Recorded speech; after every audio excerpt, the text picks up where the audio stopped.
बोलिए गुरुदेव की जय। संत भगतराज रूहानी मिशन संपूर्ण मानव जाति के उत्थान के लिए पूर्ण महापुरुषों की वाणी एवं धर्मशास्त्रों के आधार पर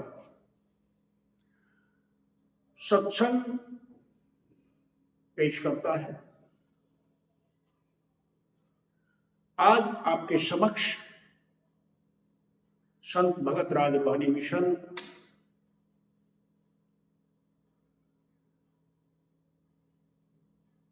जानने योग्य यानी हमारी नॉलेज के लायक केवल और केवल ब्रह्म विद्या है।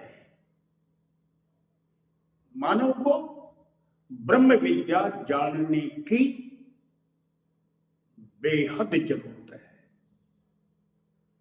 तो आज का हमारा ये शीर्षक ब्रह्म विद्या पर आधारित सत्संग लेने का विचार है।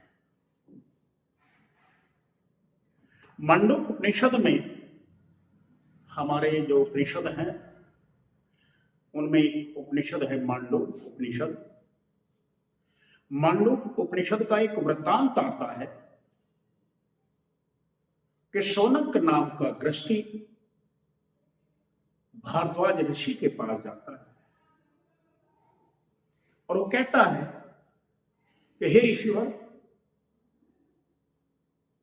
इस संसार में जानने योग्य ऐसा क्या है कि जिसके जानने के बाद कुछ भी जानना शेष ना रह जाए।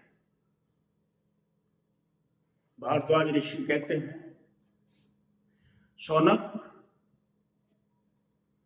ब्रह्म के जानने वाले यानी वो ब्रह्म, वो पावर, वो सत्ता जिसकी ये सारी रचना हमें दृष्टिगोचर हो रही है, वो क्रिएटर ब्रह्म है यानी रचनहार। और ये क्रिएशन, ये रचना उसकी बनाई हुई है। अगर हम उस क्रिएटर को जान लें, अगर हम उस रचनहार को जान लें, तो हमें कुछ भी जानना शेष बाकी नहीं रहेगा। तो भारद्वाज ऋषि शौनक से कहते हैं कि शौनक, ब्रह्म के जानने वाले ये बताते हैं, इस संसार में दो तरह की विद्या है, दो तरह की विद्या है। एक अप्राविद्या है, एक प्राविद्या है। तो मैं सबसे पहले शौनक तुमसे ये पूछता हूं कि तुमने अपने जीवन में आज दिन तक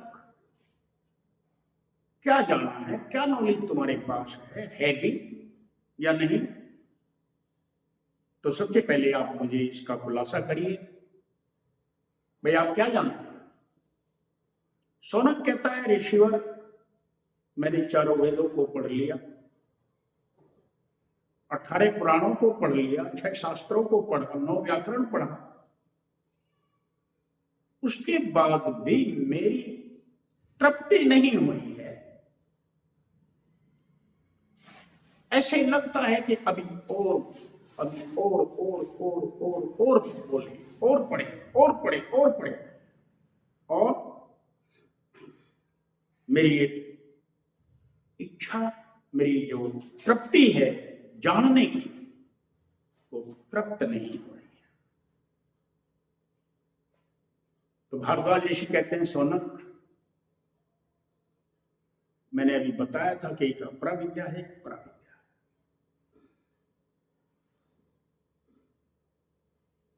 तो इस संसार में जो अप्राविद्या है उसमें 4 वेद, 6 शास्त्र, 18 पुराण, 9 व्याकरण होते हैं। इनके जानने में उसके बाद एक पराविद्या है जो इनके परे की विद्या है, यानी इस संसार की विद्या नहीं है। जब तक हम इनके परे की, जब तक हम पराविद्या को नहीं जानेंगे, तब तक हमारे अंदर दिन प्रतिदिन जो जिज्ञासु हैं उनके अंदर जिज्ञासा बढ़ती जाएगी, बढ़ती जाएगी, और कुछ जाने, और कुछ जाने, और कुछ जाने। हमारे भारतीय ऋषि मुनियों ने जानने की इस कामना में प्रविद्या के बारे में उन्होंने कहा कि अस्तो मां सदगमे, हमें असत्य से सत्य की ओर चलना होगा। तमसो मां ज्योतिर्गमे, हमें अंधकार से प्रकाश की ओर चलना होगा। मृत्योर मां अमृतगमे, हमें मृत्यु से अमरता की ओर चलना होगा। तब हम उस पराविद्या को जान सकते हैं। क्योंकि ये जो सारी रचना है, जो सारा संसार है, ये जो जगत है, ये सब फना होने वाला है। ये असत्य है, ये झूठ है,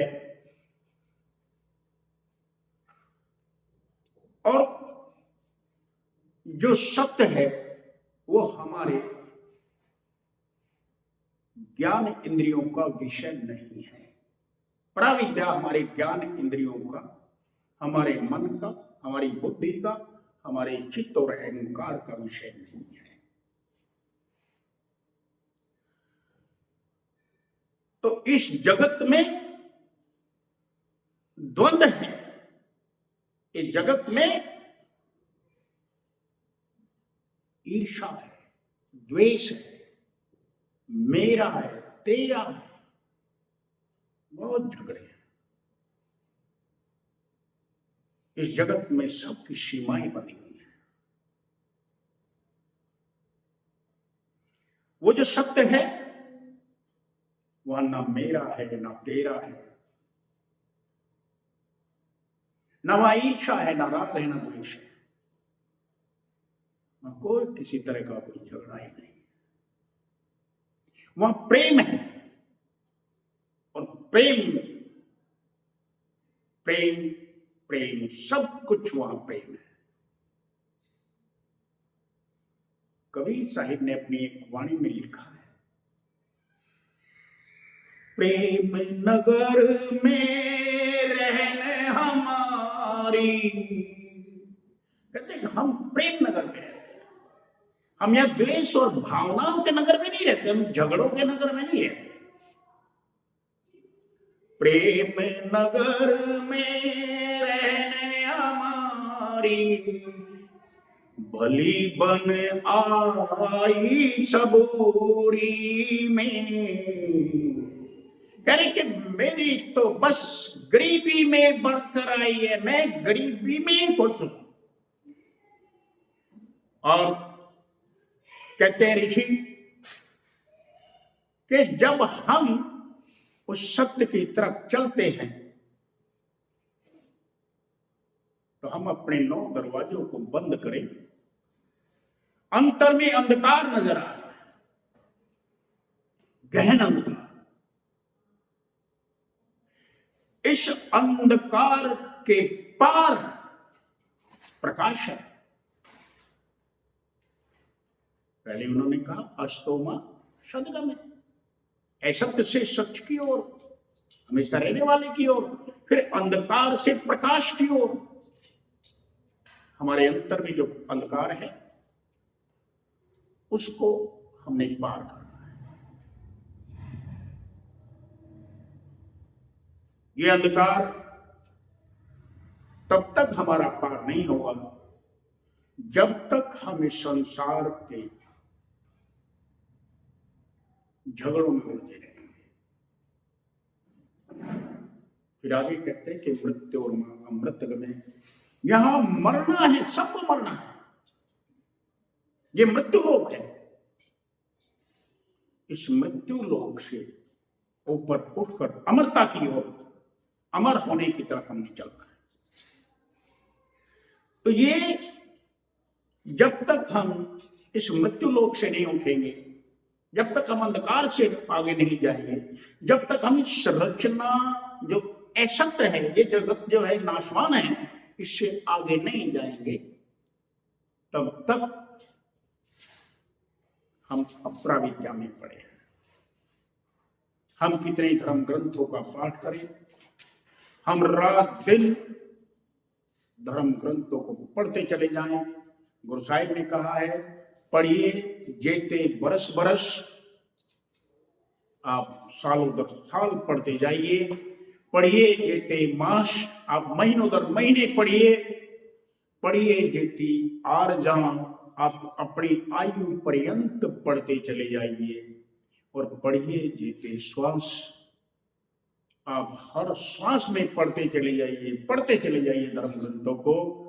नानक लेखे एक गल, कहते ये कोई पढ़ना तुम्हारे परमात्मा के लेखे में नहीं चढ़ेगा। परमात्मा के लेखे में केवल एक ही बात चढ़ेगी, एक गल चढ़ेगी, हो में झकड़ा झांक। अब तुम्हारा अहंकार खत्म हुआ कि नहीं? अगर हमारा अहंकार खत्म हुआ है तो निश्चित तौर से हमें परमात्मा की, हमें प्राविद्या की प्राप्ति हुई है। हम उस प्राविद्या के बारे में अनजान हैं। हमारे मुंडक उपनिषद में ये भी लिखा है कि ऐ मानव, अगर तू प्राविद्या को यानी आत्मा को जानना चाहता है, तो वो आत्मा ना प्रवचन से, आप कितने लंबे चौड़े भाषण दें, कितनी लंबी चौड़ी व्याख्या ग्रंथों की करें, कितनी मधुर वाणी बोलें, ना बुद्धि से और ना ही बहुत ज्यादा हमारे प्रवचनों को सुनने से उस आत्मा को नहीं जाना जा सकता। आत्मा अपने यथार्थ स्वरूप को तब प्रकट करता है जब हम किसी पूर्ण संत सतगुरु की शरणागत होकर उनसे वो शिक्षा हासिल करें और उनकी नजरे कर्म के पात्र बने, जो हम पे अपनी दया की दृष्टि डाले और हमारी रूह इस बॉडी में से, शरीर में से बाहर निकल जाए। जैसे दूध में से मक्खन निकलता है, क्योंकि दूध से कभी पूरियां नहीं तली जा सकती, लेकिन घी से पूरियां तल सकते हैं। वो घी हमारे दूध में ही मौजूद है। ऐसे वो परमपिता परमात्मा और आत्मा हमारे मानव शरीर में मौजूद है। लेकिन जिस तरह दूध में पानी नजर नहीं आता, दूध में मक्खन नजर नहीं आता, ठीक इस तरीके से हमारे इस मानव शरीर में आत्मा और परमात्मा नजर नहीं आते है। इसी तो ये कार्य हमारा तभी हो सकता है जब हम किसी पूर्ण संत सतगुरु की दया धारा के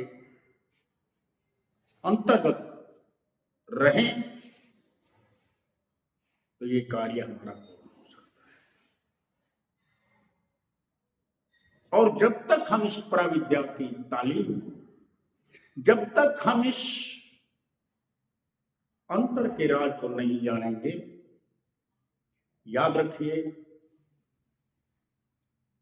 हमारे अंदर कभी शांति या तृप्ति नाम की चीज नहीं आ सकती, हमारे अंदर ठहराव नहीं आ सकता। कबीर साहिब ने अपनी वाणी में बड़ा साफ कहा है, गूंगा हुआ, बहरा हुआ और पांव से पंगुल भया। हम गूंगे, बहरे और लंगड़े हो जाएंगे जिस दिन सतगुरु लागा कान। जब हमारे अंतर में सतगुरु की आवाज या परम पिता परमात्मा की आवाज हमें सुनाई देने लगेगी। गूंगे का मतलब यह नहीं कि हमारा मुंह बोलना बंद कर देगा। बहरे का मतलब यह नहीं कि हमें दुनिया में सुनना बंद हो जाएगा। लंगड़े का मतलब ये नहीं उनकी वाणी से कि भाई हम दुनिया में चल नहीं पाएंगे, बल्कि गूंगा, बहरा और लंगड़े का मतलब ये है इस संसार के बारे में बातें करना ही बंद कर दें। इस संसार के विषय में बात करना बंद कर दें। इस संसार के विषयों की बातें सुनना बंद कर देंगे, बहरे हो जाएंगे। और इस संसार के किसी भी क्षेत्र में, कोई बिजनेस हो, नौकरी हो, चाकरी हो, कुछ हो, यहां तक कि अपनी जीविका के लिए भी लापरवाह और बेपरवाह हो जाएंगे। दुनिया के संग्रह, साजो सामानों का संग्रह की तो बात ही छोड़। जिस दिन हमारी ये अवस्था आ जाएगी, उस दिन समझ लो कि हमें सतगुरु मिला है, हमें पराविद्या की तालीम मिली है। अगर ये अवस्था हमारी नहीं है, न हमें सतगुरु मिला है, न पराविद्या की तालीम मिली है। आज के सत्संग में मैं अपनी वाणी को विराम देते हुए आप सबसे निवेदन करता हूं कि मनुष्य जामा हमें मिला है, इस मनुष्य जामे की कदर करो और जितना जल्दी हो सके किसी गौण संत सतगुरु की तलाश करके उनकी शरणागत होकर इस प्राविद्या की प्राप्ति में लगना। शाही बन